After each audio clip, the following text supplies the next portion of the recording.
Police patrolling गाड़ी उपरकू बोमा फिंगिथिबा बाप पुओंक मध्यरु बापको गिरफ करिछि police. तेबे गत गुरुवार विलंबित राति रे गंजाम जिला खलिकोट थाना अंतर्गत तुलसीपुर रास्ता जंगल निकटरे बाप पुओ दुई जण पुलिस पेट्रोलिंग गाड़ी उपरकू बोमा फिंगिथिले। तेबे घटनास्थलरू बाप गिरफ होइथिबा बेले पुओ सेठारु फेरार होई जाइथिबा पुलिस सूत्ररू जणा पड़िछि। सूचनायोग्य जे गतकाली विलंबित राति रे जणे महिला को तांको परिवार लोके माड़ मारुथबा बेले एने स्थानीय थाना को फोन जगे सूचना दिया जाइथिला। फलरे पुलिस खबर पाई महिला को असुविधा संपर्क रे बुझी फेरुथबा समय रे रास्ता रे पुलिस पेट्रोलिंग गाड़ी उपरकू नुआ फासुलार जी जय राहुल और तांको पुओ कालिया राहुल हाथ भिड़ा बोमा भिंगिथिले।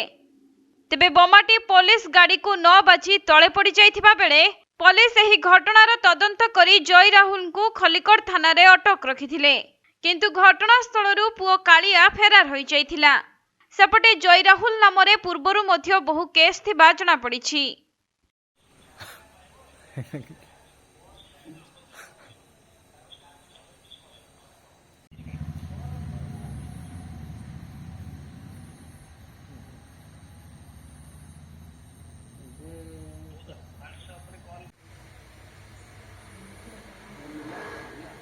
गंजाम जिला खलिकोटरू अजित कुमार पट्टनायक रिपोर्ट, कोणार्क लाइव।